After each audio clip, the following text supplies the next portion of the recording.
Então existe ali que se chama Será Pior. Né? E com certeza no próximo ano ele pior será, porque no Ceará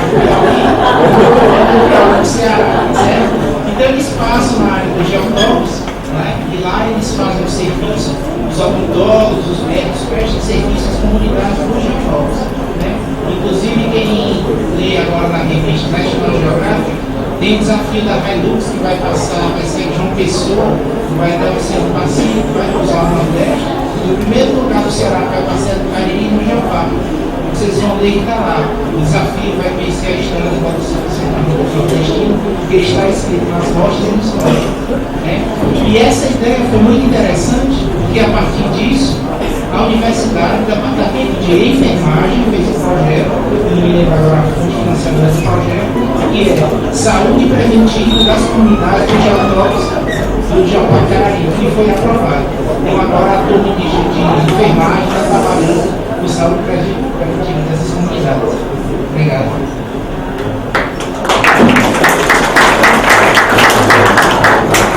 Boa tarde, Carlos Eduardo. Esse assunto de certa moeda não podia perder a fala, né? Boa parte das pessoas também já conhecem esse assunto. É importante discutir que a gente já vem conversando nesse assunto.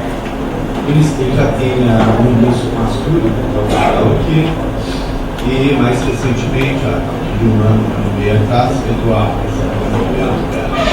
até calçado.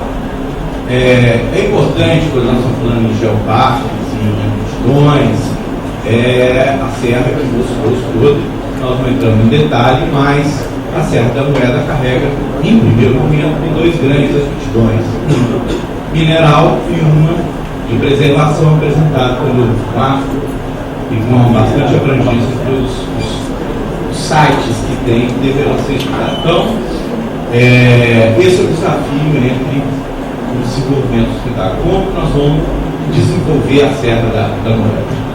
Então, é importante a atividade de mineração através dos indígenas já está em andamento todo o zoneamento ecológico da Serra da Moeda, atualizando esses dados do IBRAM.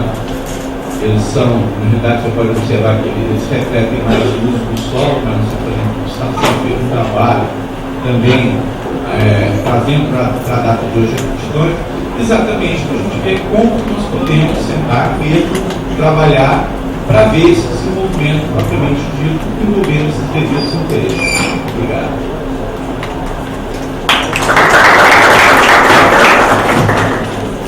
Após a fala do Renato Siminelli, as perguntas você pode completar, só para a gente organizar. Bem, agora Renato Siminelli, ele é gerente executivo do Polo de Excelência Mineral e Metalúrgico da Secretaria de Estado de Ciência, Tecnologia e Ensino Superior. Especialista em gestão estratégica de marketing de projetos empresariais e governamentais, engenheiro químico, MBA em gestão estratégica, mestre em cerâmica. Ele vai falar um pouquinho sobre o Polo de Excelência Mineral e Metalúrgico como modelo de cooperação para iniciativas de vanguarda.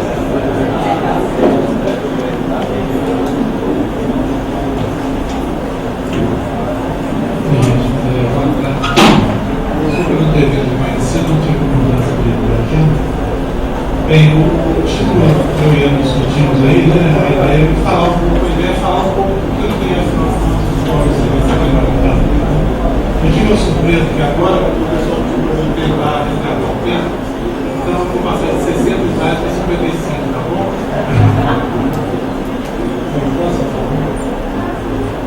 Bem, o que vem a ser o Polo de Excelência Mineral e Metalúrgica? Na verdade, nós temos evoluído nessa marca, que talvez até outubro a gente tenha uma marca mundial, Polo de Excelência Mineral e Metalúrgica.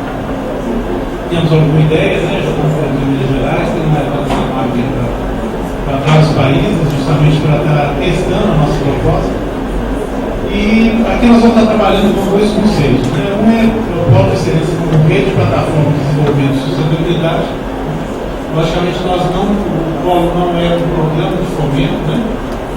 Existe o programa Polo de Excelência, existe o Polo de Excelência, que é o nosso grande objetivo, né? Ele basicamente vai estar trabalhando com inteligência, com geração de função e educação do conhecimento. E o grande objetivo é consolidar Minas Gerais como um polo mundial de inteligência, mineração, metalurgia e sustentabilidade. O objetivo disso tem várias vertentes, assim, essa ideia de tornar Minas um polo mundial de inteligência. Um é fortalecer, criar vantagem competitiva para a mineração, para a metalurgia e mineração melhor. Outro, nós aproveitarmos esse grupo de mineração para que ele não fique apenas como uma exploração, com extração, para que ele fique, nós possamos gerar outros negócios até de valor agregado maior. Então a ideia é justamente fortalecer a metalurgia, irmos para outras áreas de produção mineral com maior valor agregado, com maior verticalização. Trabalhar transformar Minas Gerais um polo de engenharia. Eu sempre cito o caso aí do que tem acontecido hoje com a Índia. A Índia está trabalhando com a perspectiva de até 2020 um mercado de 300 bilhões de dólares em venda de inteligência artificial. A gente já tem visto a Índia trabalhando muito em questão dos call centers, que é um serviço de baixo valor agregado, tem logicamente a vantagem da língua, Hoje, quando você liga nos Estados Unidos, o call center, na maioria das vezes, tem até que não é um indiano que fazer nada. Então, eles querem passar isso para a contabilidade, para a engenharia financeira e outros tipos de serviços remotos de inteligência. E, logicamente, esse é o objetivo nosso. Você está explorando os desdobramentos em termos de negócio que esse mundo da mineração e metalurgia está trazendo para o Brasil.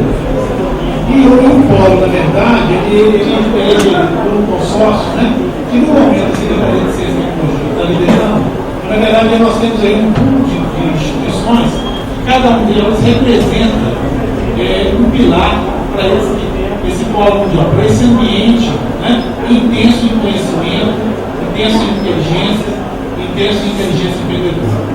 Que basicamente é a Secretaria, vamos dizer, são as instituições de ensino e pesquisa, o FMG, o FOC, o Minas, CETEC, São Bem, CDT e CETEC, as organizações empresariais, IBRAM e MBS, os órgãos governamentais, SEMAC, Secretaria de Desenvolvimento, Ministério das Energias, Ministério da Tecnologia e a Associação dos Municípios Mineradores de Minas Gerais, que a gente entende que tem uma presença extremamente importante nesse lugar.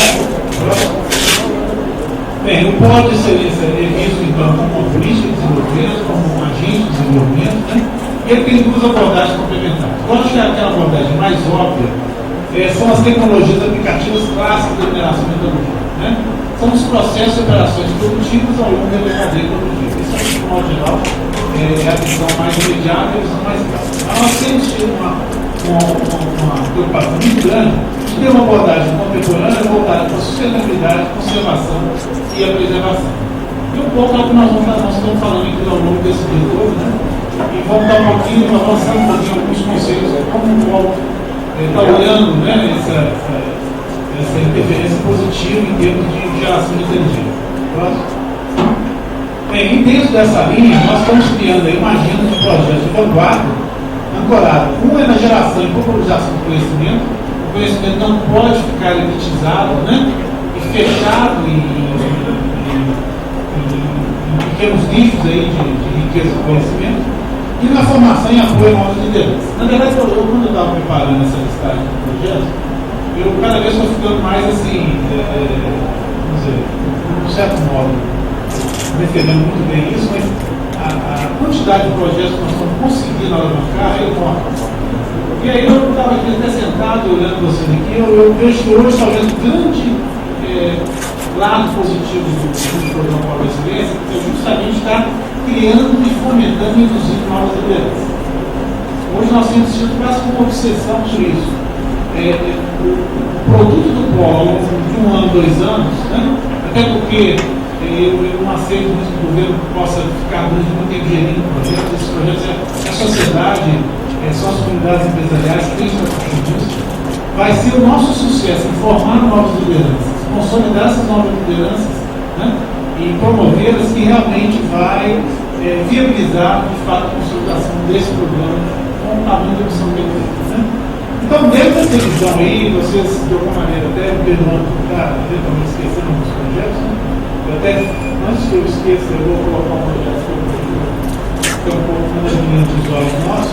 Nós estamos fazendo um trabalho muito grande na com o subcomitê de vacina de macacos, né? Justamente no sentido de estar desenvolvendo uma série de fundamentos, conceitos, no sentido de estar gerindo, né? E criando inovações em termos de preservação, conservação, democracia e lugar em região mineradora. A Simone, que a gente está gerindo, a Simone está aqui, né? Tem outros participantes do subcomitê, a Simone agora está presidindo o subcomitê de vacina, devendo estar com a expedição no final de agosto, isso.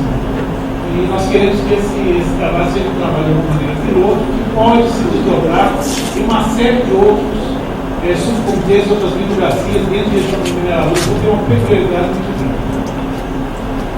Dentro da questão do GEOPAR, o nosso objetivo principal é consultar núcleos de inteligência para a viabilização dos sítios de GEOPAR do dado terrível, principalmente em parceria com a iniciativa privada e o governo do Estado. Não é a proposta do fórum, ele está induzindo a formação do GEOPAR. Na verdade, o GEOPAR já tem os fundamentos, né? Ele já é resultado de um trabalho do convênio entre a CPI e a Unesco. O nosso grande objetivo é o quê? Formar lideranças, criar esses núcleos de inteligência e a sociedade civil, principalmente as empresas, que vão ser aquelas que estão capitaneando, né? Justamente o patrocínio desses sítios, né? Junto com os governos municipais, e quem vai estar puxando, utilizando essa inteligência que foi criada.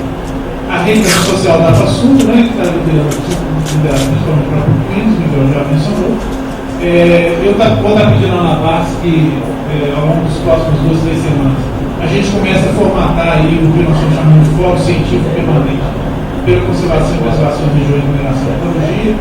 A ideia é que a gente crie esse fórum científico justamente ser um ancorador de conhecimentos, no sentido que a gente avance aquilo que há carência, né? Que se promova o debate e se promova a captação de recursos que vinham justamente a viabilizar essas respostas nessas áreas de maior carência de fundamentos e conhecimentos. Próximo.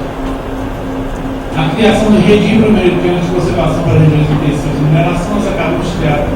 Essa semana nós mandamos para a Espanha a proposta, justamente com o objetivo de criar um debate de ordem internacional para essa questão, tá? Isso está sendo liderado pelo CETEC. Os polos de inovação de Jequitinhonha e Mucuri que estão sendo implantados a partir desse ano e que eles são resultado justamente da liderança do trabalho do polo mineral metalúrgico, que identificou que nessa região a área mineral tem um fator de desenvolvimento extremamente importante. Nós estamos trabalhando muito com as empresas de mineração e metalurgia, com um grande consórcio que foi formado, ampliação do número de vagas nos níveis técnico superior, pós-graduação e intercâmbio internacional, com a criação de bolsas financiadas pela iniciativa privada. Esse trabalho já tivemos reuniões aí com os reitores da UFMG, o FOP e CEFET, com respostas muito positivas. Eu entendo, inclusive, que a Geociência está fazendo uma discussão com relação a isso, né? O interesse está aumentando o número de vagas, até para realmente criar um núcleo aqui bastante intenso em termos de estar apoiando uma série de outros cursos, em ter uma inteligência, uma especialização, pelo menos em termos mais nas suas formações. O próximo. A criação de uma rede de conhecimento de inteligência empreendedora para a diversificação econômica dos mineradores foi definido nas reuniões do Comitê Gestor, principalmente pela minha Associação dos Mineradores, que a diversificação econômica é a prioridade do polo em relação às comunidades. E nós entendemos isso na medida seguinte: a concentração econômica ela é totalmente contrária a se ter uma harmonia maior em termos do sistema de trabalho. Né? A gente tem visto em casos, por exemplo, o caso de Tabira, o caso de mesmo de Betim, onde houve uma concentração extremamente grande da atividade econômica, que você chega a ter níveis altíssimos de exclusão. Então, definitivamente, a gente está falando dos objetivos do polo, que tem um papel importante com relação a reverter esse ritmo acelerado de exclusão, principalmente em função aí dessa ênfase hoje na inovação e na grande competição em função da globalização. Projetos pilotos de restauração ecológica e urbana do município de Mineradores. Nós temos uma liderança do CETEC, não sei se o pessoal está aí, tá? Não, CETEC puxando o processo. Rede de cooperação científica e tecnológica ao Chile. No primeiro momento, nós estamos querendo criar grandes avenidas de cooperação, não apenas os contratos pontuais de cooperação, né? Mas criar realmente a grande avenida, que eu acho que nós temos muito a oferecer. Né? Em alguns casos, no caso da Austrália, acho que eles têm muito a aprender com os outros. Nós vamos estar trazendo muitos pesquisadores de lá para cá e também criando opções de nós também estamos participando dos projetos deles lá na nossa área. É um programa que iniciamos agora aí, junto com uma série de instituições, um programa de inclusão das oportunidades de numeração e metodologia de jovens com risco de exclusão.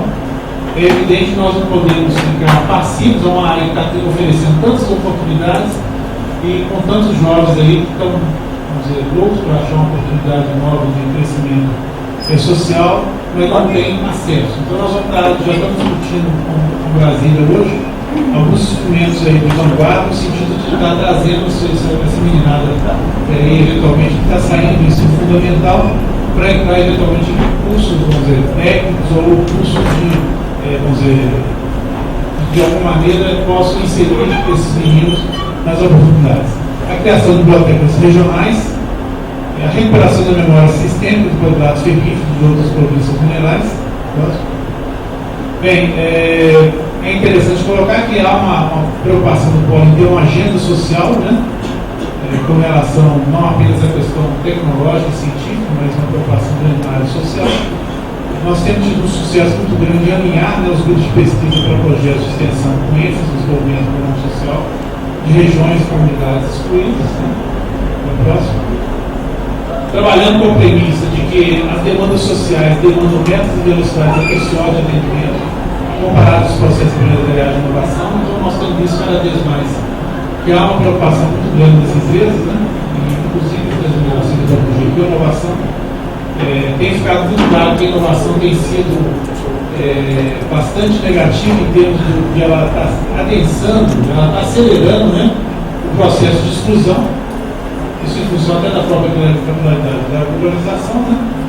E, para terminar, eu colocaria um ponto. Isso é uma dúvida que nós temos, né? Até que ponto esse boom da mineração hoje, né? Até em função até mesmo da perda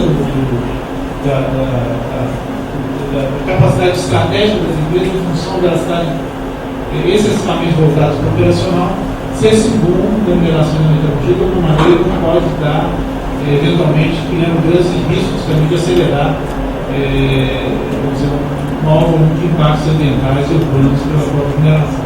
Bem, para finalizar, então, o nosso objetivo aqui, basicamente do polo, principalmente ao longo desse ano, ao longo de lançamento do polo, né, é nós criarmos aí um grande projeto de planejamento, iniciar uma série de projetos que visam consolidar a missão, consolidar a inteligência que realmente cria as bases para você criar os programas, principalmente em termos para eventuais conflitos, né? Criar um equilíbrio, uma harmonia maior entre as atividades produtivas e a sociedade civil, que tem uma preocupação maior com a visão mais sistêmica do desenvolvimento. E agradeço, acho que todo mundo está dando um cafezinho, né? E se for o caso, a gente pode conversar depois lá fora.